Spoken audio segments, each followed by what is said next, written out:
औज़ुबिल्लाहिमिनश्शैतानिर्रजीम बिस्मिल्लाहिर्रहमानिर्रहीम। वीवर्स अस्सलामु अलैकुम। वीवर्स, मैं हूं आपका मेज़बान सैयद अहमद समी और आप देख रहे हैं सैयद अहमद समी यूट्यूब चैनल। आज मेरे पास कल के नागे के बाद आज मैं आपके पास दोबारा कुछ ख़बरें लेकर आया हूं। इसमें इस्लामाबाद की ख़बरें भी हैं, लाहौर की ख़बरें भी हैं और सिंध की ख़बरें भी हैं, यानी कि पंजाब की भी हैं और इस्लामाबाद की भी हैं। तो बात शुरू करते हैं यहाँ से कि आज आपको जैसा कि मालूम है कि 26 तारीख थी, 26 मार्च, तो इसमें आज मरीम नवाज़ की नैब के अंदर पेशी थी, जिसका इन्होंने भरपूर किस्म का यानी कि तैयारी की हुई थी। दुम्बे ज़िबा करने की भी तैयारी की हुई थी कि कुर्बानी के बकरे चढ़ाए जाएंगे, कुर्बानी से पहले कुर्बानी जिसे कहते हैं। तो वो चीज़ भी भांप ली गई और डिकोड भी कर लिया गया कोड वर्ड्स को, और कुछ जो थी वो इंटेलिजेंस इदारों के पास रिपोर्ट्स आ गई थी।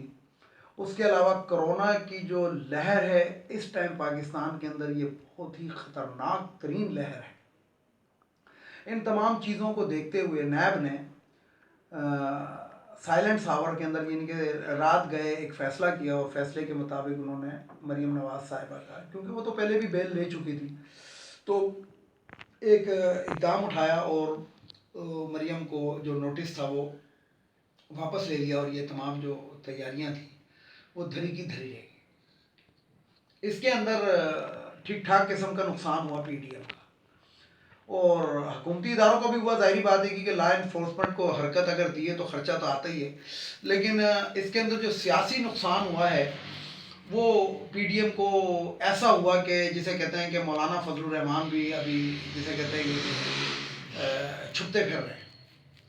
तो बात ये हुई कि जैसा कि आपको मालूम है कि मौलाना फजलुर रहमान के ऊपर भी जायद असासों के केस हैं, तो वो भी इसी तरीके के हथकंडे इस्तेमाल किए थे उसने कि नैब को मैं पैर की जूती पे रखता हूँ और ये करता हूँ और मैं मैन पावर लाऊंगा, चक्का जाम कर दूंगा, जलाओ घिराओ की वो करूंगा।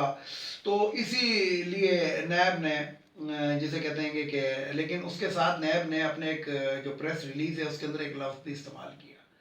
वो लफ्ज़ ये इस्तेमाल किया, उन्होंने एक आर्टिकल का उसमें हवाला दिया है कि इसके मुताबिक अगर मरियम नवाज़ ने आइंदा किसी पेशी के ऊपर अगर नैब के साथ जिसे कहते हैं कि वो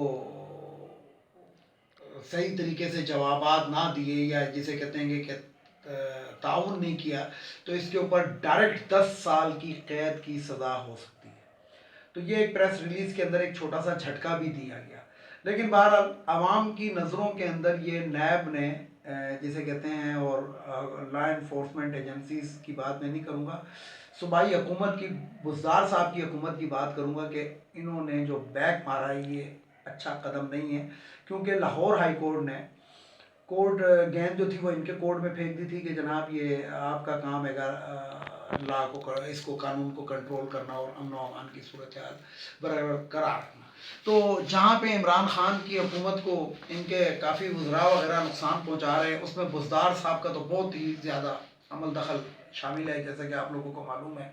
लेकिन वही वाली बात है कि मैंने आपको एक उसमें कहा था कि एक टेस्ट के अंदर इंडिया के ख़िलाफ़ इमरान खान ने सलीम जाफ़र को खिलाया था। वो बॉलर था, उसकी जगह बैट्समैन खिलाया जा सकता था, लेकिन हालांकि उस सलीम जाफ़र से एक ओवर भी इमरान खान ने नहीं करवाया था, लेकिन उसको खिलाया था। तो बात यह है कि इसी तरीके से बुज़दार साहब के तकरीबन सारी वफाकी काबीना और सूबाई काबीना भी कहती है कि इस शख्स को चेंज कर दें, लेकिन अल्लाह जाने कि इस वसीम अकरम प्लस के अंदर इमरान खान को क्या नज़र आ रहा है। बहरहाल फिर वही वाली बात है कि आवाम तो ये कहती है कि हमने इमरान खान को वोट दिया और हम इमरान खान को जानते हैं, वो किसी जिसको मर्जी वज़ीर आला बना दे, इससे हम पे कोई फ़र्क नहीं पड़ता। ये आवाम की राय है जो इमरान खान के चाहने वाले। तो बहरहाल बुज़दार हुकूमत ने कल ये जो जिसे कहते हैं कि नाकामी दिखाई है, ये इसके अंदर सोचना चाहिए। जहाँ पे बहुत सी गलतियाँ हैं वहाँ पे एक संगीन गलती जो है ये उस्मान बुज़दार की शक्ल में भी मौजूद है।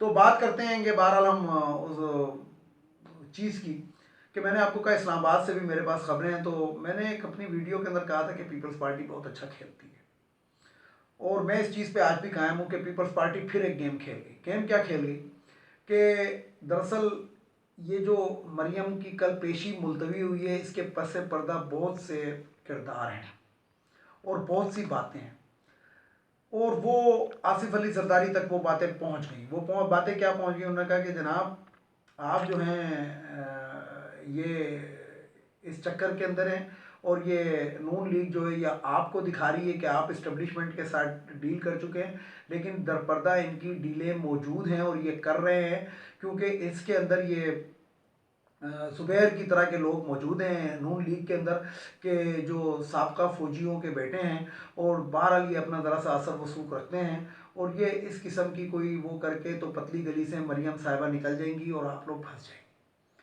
तो आसिफ अली जरदारी साहब को जब ये बातें पता लगी, तो आसिफ अली जरदारी वो जो कहते हैं ना कि एक जरदारी सब पे भारी, तो वो नून लीग पे कम अज़ कम बड़ी तरह भारी है। तो उसने गेम क्या की, आसिफ अली जरदारी साहब ने कमर जमान कायरा साहब को, जो उनका सुपर रफ्तार पैदा है, उसको आगे किया। उसने जनाब आके प्रेस कॉन्फ्रेंस की कि हम मरियम के साथ जनाब नैब की पेशी पे जाएंगे। नून लीग को इधर उलझा दिया, और उलझाने के बाद उन्होंने रातों रात टेलीफोन खड़काए और जिसे कहते हैं कि राय वार की, और सुबह सुबह जनाब वो जाके कायदे हस्ब इख्तलाफ जो था सेनेट के अंदर, वो यूसुफ रज़ा गिलानी को मुंतखब करा लिया। रातों रात एक आज़ाद ग्रुप का वो भी बन गया। आपको पता ही है कि 4 सेनेटर जो थे उन्होंने एक ग्रुप आज़ाद बना लिया। तो उसके अंदर नून लीग का भी जिसे कहते हैं कि सरता पा जो है वो सख्ते की हालत के अंदर है, और बड़ी सख्त इनकी परेशानी में इजाफा हुआ कि ये हुआ क्या है। दूसरी तरफ जैसा कि आपको मालूम है कि लाहौर हाई कोर्ट ने मरियम नवाज़ को बेल दे दी थी, और ये 23 तारीख ने एक इंसाफ देने का एक फैक्ट्री है कि लाहौर हाई कोर्ट। तो यहाँ पे मैं बात करूँगा, जस्टिस कासिम अली ख़ान नाम है इनका, ये जो बेलें देने में मशहूर हैं। तो इन्हीं की अदालत के अंदर ये सानिया मॉडल टाउन का भी एक केस चल रहा है जो तकरीबन 4 साल के करीब हो गए उसको। तो सानिया मॉडल टाउन के बाकायदा जो तस्वीरी सबूत हैं, वो 14,000 तस्वीरी सबूत मौजूद हैं अदालत के सामने, 1,000 वीडियो क्लिप्स मौजूद हैं, और उसके साथ 159 चशमदीद गवाह मौजूद हैं। उसके बावजूद कासिम अली ख़ान जो हैं वो उसका फैसला नहीं दे रहे। यानी कि जिसे कहते हैं कि ये इस तरह के जजेस हैं, इस तरह के जस्टिस हैं, जिन्होंने एक इस्लामी मुल्क, इस्लामी जमहूरिया पाकिस्तान का और इस्लामी मुल्क होते हुए इंसाफ के डिलीवरी के अंदर हम 149वें नंबर पे इन लोगों की वजह से पहुंचे हुए हैं, कि जिनको, यानी कि आप इससे अंदाज़ा लगाएं कि ये जो जजेस जो हैं हमारे, ये किस लेवल के ऊपर बैठे हुए हैं और उस लेवल के ऊपर बैठ के क्या फैसले कर रहे हैं। तो इनके लिए मैं आपको एक बात बता दूं कि मैं अक्सर ये किसी किसी जगह पे बैठ के जिक्र करता रहता हूँ कि जस्टिस कासिम अली ख़ान साहब अफ़गानिस्तान का एक सदर था जिसका नाम था डॉक्टर नजीबुल्ला। तो डॉक्टर नजीबुल्ला की वीडियो ज़रूर देखिएगा कि उसको फांसी किस तरह दी गई थी। उसको अक़वाम मुत्तहिदा के दफ्तर में से खींच के बाहर निकाला था और तख्तेदार पे उधर के अवाम ने लटका दिया था। तो जहाँ पे इंसाफ जो है अमीरों के लिए लाहौर और इस्लामाबाद हाई कोर्ट हो, और गरीबों के लिए जनाब जिसे कहते हैं मजिस्ट्रेट का इंतज़ार हो, तो वहाँ पे ऐसे हालात कभी ना कभी आ जाते हैं। तो याद रखिएगा कि ज़मीन जो है वो तंग होना शुरू हो जाती है, और इसके अंदर जो होता है कि गो के लोगों का बड़ा नुकसान होता है, क्योंकि एक रियासत के ऊपर से जब एक जो इंसाफ देने के इदारे हैं, जब वो इंसाफ ना दे रहे हो तो फिर लावा फटता है। तो बहरहाल हुकूमत को भी इस पर सोचना चाहिए। और मैं तो अक्सर अपनी वीडियोस के अंदर भी ये जिक्र करता रहा हूँ कि ये जो जजेस बनाने का जो तरीका है पाकिस्तान के अंदर, ये बदलना हो चाहिए, और ये इस तरह नहीं होना चाहिए कि जनाब ये जिस तरीके से जजेस बनते हैं इस तरह बनने नहीं चाहिए। किसी दुनिया के अंदर इस तरह जजेस नहीं बनते जिस तरह पाकिस्तान में बन जाते हैं। आज ये साकिब निसार की बातें करते हैं कि सोशल मीडिया के ऊपर, ये जो ख़ास तौर पे नून लीग का जो सोशल मीडिया विंग है, ये साकिब निसार के बारे में बातें करते हैं।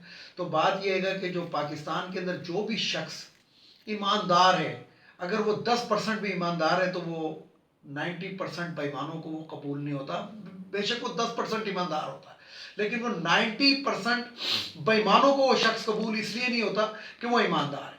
तो साकिब निसार ने सिर्फ वो बुरा किस लिए था, वो बुरा इसलिए था कि वो अस्पतालों पे छापे मारता था। अस्पतालों के अंदर उसने दवाइयों के नोटिस लिए, अस्पतालों के अंदर उसने ये जो जेली मरीज बने हुए लेटे हुए थे 2-2 साल से, जो उनके केसेस अदालत के अंदर चल रहे थे, उन पे उसने छापे मारे। उसने जेलों में छापे मारे कि वहाँ पे वीआईपी प्रोटोकॉल और वीआईपी कमरे दिए हुए थे मुजरिमों को, मुलजिमों को। इसलिए वो बुरा था। इसलिए वो बुरा था कि वो पाकिस्तान के इन सियासतदानों की ये तमाम चीज़ें समझ गया था कि ये सिर्फ मुल्क को खा रहे हैं। तो ऐसे लोगों के लिए और कुछ नहीं है, पीठ पीछे तो हर एक के बात की जाती है, लेकिन बात यह है कि बुरे लोगों की एक अच्छाई को बहुत बड़ा वर्ग करके बयान किया जाता है, लेकिन जो अच्छा आदमी होता है उसकी किसी एक बुराई को उसकी 99 अच्छाइयों के ऊपर फोकियत दे दी जाती है। तो बहरहाल जो समझदार लोग होंगे और जो समझदार आवाम हैगी वो इस चीज़ को समझती है कि साकिब निसार क्या था, तो इसलिए और साकिब निसार साहब पे भी इन चीज़ों का असर नहीं पड़ता। वो जो करके गए अपने अल्लाह को उन्होंने जान देनी और वो अपने हिसाब से सही करके गए। तो बात ये है कि सिंध की भी खबर मैंने आपको दे दी कि बिलावल भुट्टो जरदारी साहब और आसिफ अली जरदारी साहब ने अपना सेनेट के अंदर कायदे हस्ब इख्तलाफ अपना बनवाने में वो कामयाब हो गए, नोटिफिकेशन भी हो चुका। और जिसे कहते हैं क्योंकि उनको पता लग गया था कि अब ये जो यूसुफ रज़ा गिलानी है सेनेट के चेयरमैन तो बन नहीं सकते, क्योंकि वो वोट जो मुस्तरद होंगे वो वैलिड नहीं हो सकते। ये high court, Islamabad high court का भी फैसला है और उसी को परसों जो कानून कहता है और जो एक वो कहता है, तो वो और इसका सीधा सा तरीका है कि अगर यूसुफ रज़ा गिलानी साहब कहते हैं कि नहीं जी वो वोट मुझे ही पड़े, तो वो तहरीक अदम एतमाद ले आए चेयरमैन सेनेट के खिलाफ, और अगर वोट उनके हैं तो सीधे पता लग जाएगा। तो बात ये है कि बहरहाल मैं आपको जो बताना चाहता था, एक इसके अंदर और भी बात है कि एक ये मुस्लिम लीग नून के एक रहनुमा हैं जिन्हें कहते हैं, उनकी वालदा फौत हो गई। तो वो हमें बहुत अफसोस है कि उनकी वालदा फौत हुई। बहरहाल माँ तो किसी की भी फौत नहीं होनी चाहिए, लेकिन मेरी उनसे यही इल्तमास है दानियाल अजीज़ साहब से कि अपनी वालदा की फौतगी के ऊपर कोई सियासी बयान मत दें किसी किस्म का। और दूसरा ये है कि कोई तंजीम साजी की उधर कोशिश नहीं कीजिएगा, क्योंकि आप पहले भी इस चिक्कर के अंदर रहे, तो वहाँ पे यानी कि जिसे कहते हैं कि वालदा बहरहाल अल्लाह ताला आपको सब्र दे और कोई ऐसी हरकत नहीं करें कि जो जैसी हरकत आपकी पहले भी मीडिया के ऊपर आ चुकी है, तो अल्लाह ताला उनकी मग़फ़िरत फरमाए। अब यहाँ पे आखिरी बात आपसे करूँ, इसके बाद क्योंकि वीडियो मेरी तवील हो जाएगी, कि अब आवाम को ये सोचना चाहिए कि चोरों, डाकुओं, डकैतों और जो जिसे कहते हैं कि धमकियाँ जो देते हैं गुंडा गर्द अनासिर, इनके जलसों में उनकी करप्शन बचाने के लिए जाएं, या फिर अपने लिए एक लाए अमल बनाएं कि हाँ जी आज के बाद हम चोरों, डाकुओं को और ब्लैकमेलर्स का हम साथ नहीं देंगे। क्योंकि देखें इनकी वीडियो पकड़ी जा चुकी है कि दुम्बों की कुर्बानी हम दे देंगे, तो दुम्बों की कुर्बानी से जो मतलब है वो डिकोड हो चुका है। तो इसके साथ ही इजाज़त चाहूँगा। वीडियो को लाइक करें, शेयर करें, सब्सक्राइब करें, बेल आइकन के बटन को ज़रूर दबाएं ताकि मेरी नेक्स्ट वीडियो आपको मिल सके। दूसरी बात कि जो मैं अपनी वीडियो ख़त्म करने से पहले कहता हूँ कि एक तो ये जो अफ़गानी हैं इनको अब इस मुल्क से चला जाना चाहिए, इसलिए कि पाकिस्तान के अंदर इन अफ़गानियों की कोई ज़रूरत नहीं है और ना इन्होंने हमारी तरक्की में कोई किरदार अदा कर रहे हैं। क्या कर रहे हैं हमें पता तो लगे ना। ये सिर्फ हमारे मुल्क का ज़र मुबादला जो है वो अपने मुल्क में भेज रहे हैं, यहाँ से डीजल स्मगलिंग कर रहे हैं, यहाँ से पेट्रोल स्मगलिंग कर रहे हैं, यहाँ से लाइव स्टॉक स्मगलिंग कर रहे हैं, यानी कि लाखों की तादाद में लाइव स्टॉक ये स्मगलिंग करते हैं। तो इसलिए इन अफगानियों की अब इस मुल्क पे कोई ज़रूरत नहीं है। और अगर इनको किसी वजह से किसी अक़वाम मुत्तहिदा या किसी वजह से किसी जिसे कहते हैं कि इंटरनेशनल इदारे की वजह से अगर रखा हुआ है किसी मुआहदे के तहत, तो फिर इनको पाकिस्तान में कारोबार की इजाज़त कम अज़ कम ना दी जाए। दूसरा ये जो ख़वातीन की मखसूस नशस्तें कौमी असम्बली, सूबाई असम्बली और सेनेट वगैरह ये ख़त्म होनी चाहिए। ये जो 40% हमारे ख़जाने पे और हमारे लोगों पे बोझ है, इसके हम मुतहम्मिल नहीं हो सकते। हमें इनकी क्या ज़रूरत है, ये क्यों हैं, यानी कि ये मुफ्त की तनख्वाहें क्यों ले रही हैं, ये सोचना चाहिए हमारे अरबाब इख्तियार को। और तीसरी और आखिरी चीज़ कि मियाँ साहब से जो भी आपको नून लीग का कोई भी काउंसलर लेवल का, काउंसलर नहीं मोहल्ले के लेवल का भी कोई रहनुमा मिलता है, तो मेरी सबसे गुजारिश है कि वो ये उनसे ज़रूर पूछें कि हाँ जी ये जो है बाबूजी कब तशरीफ़ वापस ला रहे हैं। इसके साथ ही इजाज़त चाहूँगा तमाम देखने वाले सुनने वालों को। अल्लाह हाफिज़। और आखिर में वही नारा, पाकिस्तान जिंदाबाद, पाक फौज जिंदाबाद।